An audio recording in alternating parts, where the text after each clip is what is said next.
Hey guys, just want to give you guys a little bit insight into how you can fix your issues if you guys have a crank and no start problem with your car. So basically, this happened to me a couple of days ago. I went shopping at a Kohl's and spent maybe like an hour there. Came back to my car and was all set to go back home, and bam, it cranked. Everything else worked. Everything worked. It cranked, but it didn't. It didn't crank over.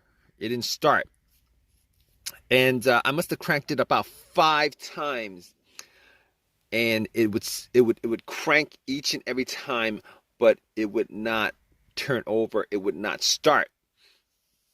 Now, when that happened, I thought maybe it was maybe a glitch, something that I could resolve. Uh, so what I did was pretty much what, like, probably like what a lot of people did. What I did was I changed the shifter to different gears.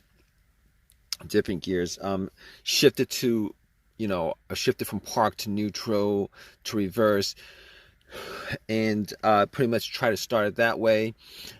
Pressed the accelerator a couple of times, try to start it that way, and none of that actually worked. None of that worked. So at that point, I thought it could be the battery, but I did change out the battery um, relatively recently, probably like 6 months ago. It had that issue where there was a no crank, no start issue, so it's like totally different from this issue. But regardless, I turned on the headlights just to see whether it was the battery that was the issue or not. Went out, checked the headlights. The headlights were rather strong. And at that point, I was thinking it probably wasn't the battery, because I was crossing my finger like you guys are probably at this point for like a quick fix. So basically, after that, I opened the hood up and looked at the battery compartment, battery area. Now, here's the thing about it. All right, the car was cranking pretty strong. All right, I was thinking that may have been a battery, still under warranty. I could just change it out, pop another one in, problem solved. But I, you know, I the car was cranking very, very strong. The headlights were very, very bright. Did not think it was the battery at that point, but I was looking at terminals. They looked like they were pretty corroded. And basically, I did not clean the terminals when I swapped out the battery 6 months ago. Probably like I should have done.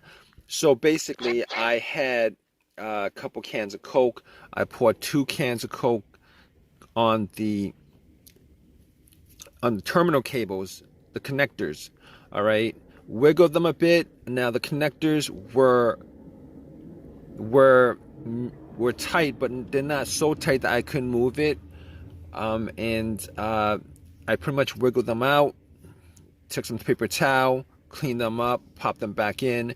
It wasn't 100% clean, but it was clean enough that if that was the issue, I would have been able to, without a problem, the connection would have been able to crank it over if that was the issue. But I didn't, I was pretty sure that that wasn't the cause of it. But regardless, I did all that anyway. Went back to my car, tried to crank it, and it still cranked strong, did not turn over. Had the same scenario, did not turn over. Sucks. It sucked at that point. I was like, okay, so I went back out, and I had a battery booster. Now you're thinking, like, all that, why is he thinking it's still the battery? It's possible, on a rare chance, that the battery could be the cause of this for whatever reason. All right, that's like the first thing I went to. Had the booster out, popped the booster in. it had about 75% charge. Obviously, if that didn't work, I knew that I could just eliminate the battery 100%. But at that point, the battery could have been eliminated like 99%. I would have eliminated the battery, but was hoping for an easy fix like you guys are in this situation. Popped the cables on and cranked it. Cranked up as strong as it did before. So, but it didn't turn over. So at that point, I knew 100% that it was not the battery. All right. On top of that, I actually checked the negative cable. I checked the negative cable, and if you guys know what the negative cable is, the negative cable is the ground cable, and normally it connects to the frame of the car. I checked that to make sure that it wasn't broken, that it wasn't frayed, that there wasn't an issue of corrosion and anything like that, because a weak ground can cause your car not to crank over. But normally in those kind of situations, it's because the connection is weak, and you would still have a weak crank. Your connectivity would be very weak, and you test like the headlight would show you that you would get a dim light instead of a strong light. In this situation, I was getting everything was working fine as it should. The cranks were strong. The headlights were very bright.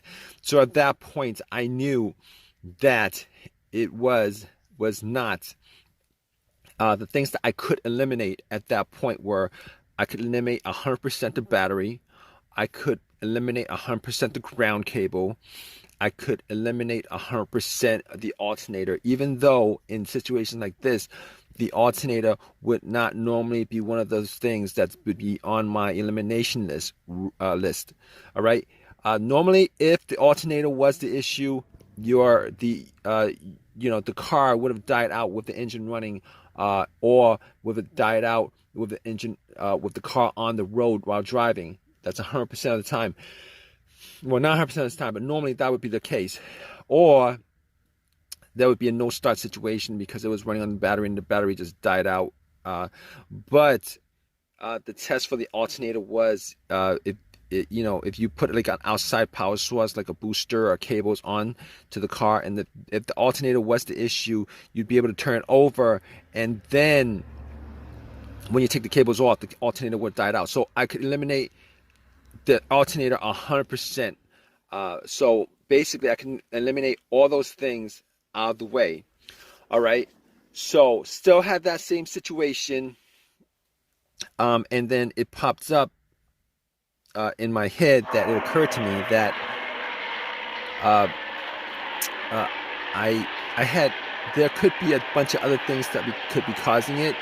Manifold sensor, throttle position sensor, camshaft position sensor, crankshaft position sensor, a whole variety of things that could possibly be causing the crank but no start issue.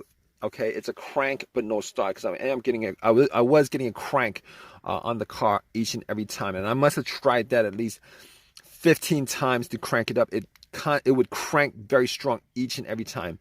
All right, but here's the thing. Here's how I eliminated all those things, and you could do that too in this situation.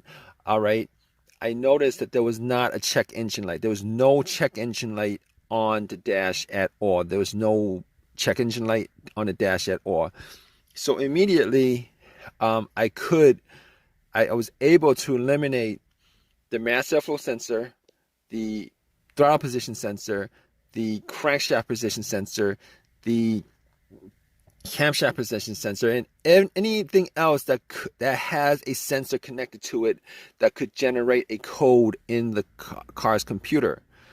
But I also had an OBD2 reader, and just to make sure that was the case, that it wasn't any of those things that was causing it, I actually plugged it in.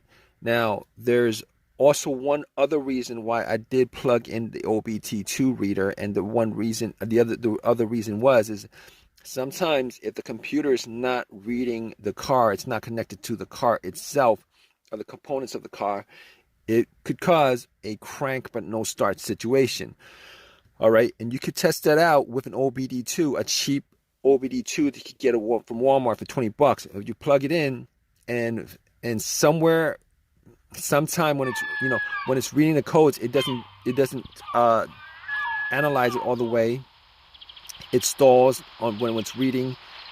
On the OBD2, if it doesn't read, if it doesn't analyze, give you a breakdown of codes, monitors read, etc., etc.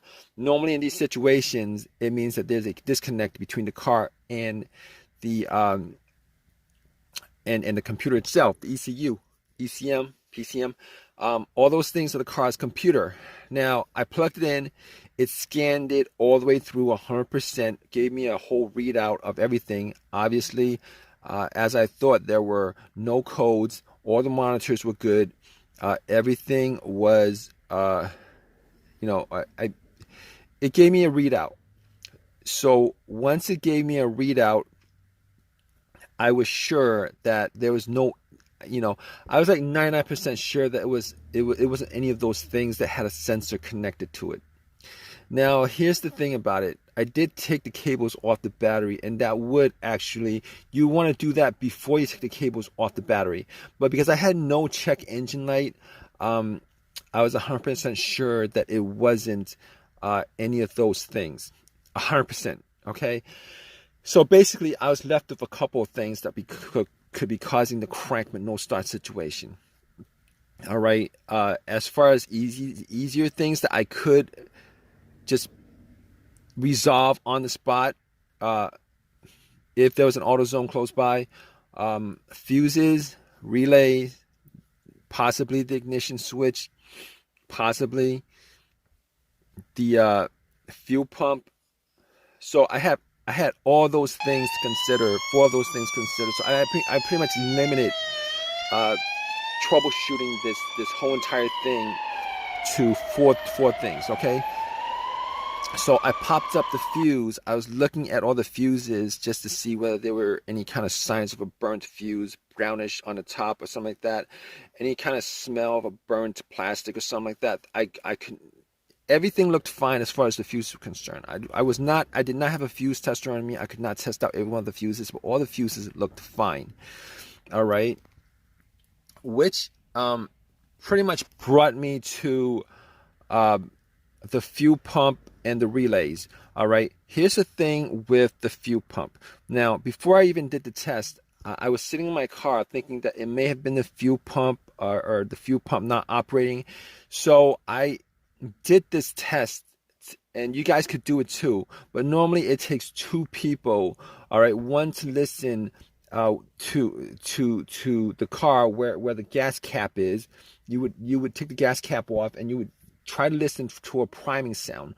All right, one person would be in the car turning the car to the on position. The on position is the position before it cranks. Normally you don't want to crank it, because what happens is if you crank it, that noise, the cranking noise, is going to drown out the noise from the whizzing of the priming of the fuel pump. All right, and the priming of the fuel pump is pretty much the motor in the fuel pump working. All right, now there was nobody else with me, so I was sitting in my car, turned everything off, rolled up all the windows, and I put the car into the on position, and I did it a couple of times. Turn it off, push it to the on position, turn it to the on position, turn it off, turn it to the on position. Was not able to hear, to make out a sound inside the car. All right, whether the pump was priming or not, it was not able to hear a whizzing sound, a motorized sound, either way. So, after that, I looked at the fuses and looked at the relays. Especially for the fuel pump.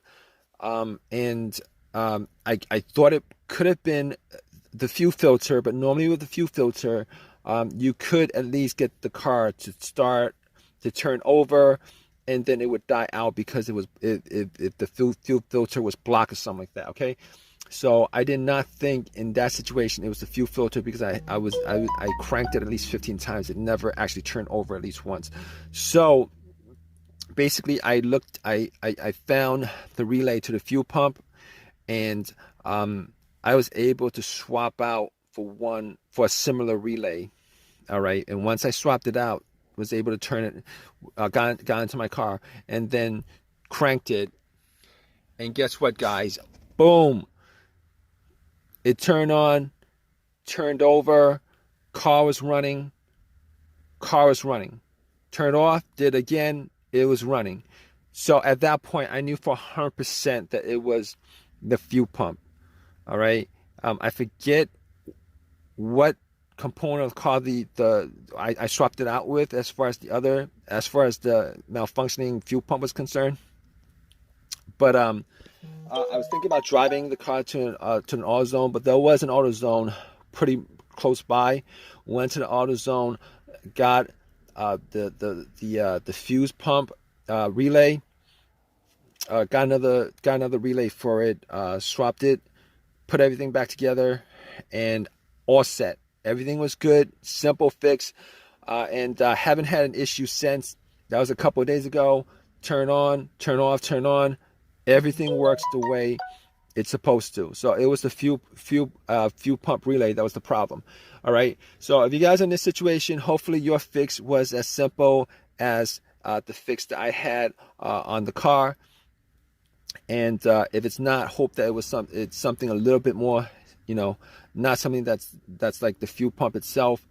But in any case, if you guys troubleshoot, go through the steps that I kind of went through as far as troubleshooting this whole entire issue, you guys, 90% of the time, you guys probably will get an answer for the issue with your car.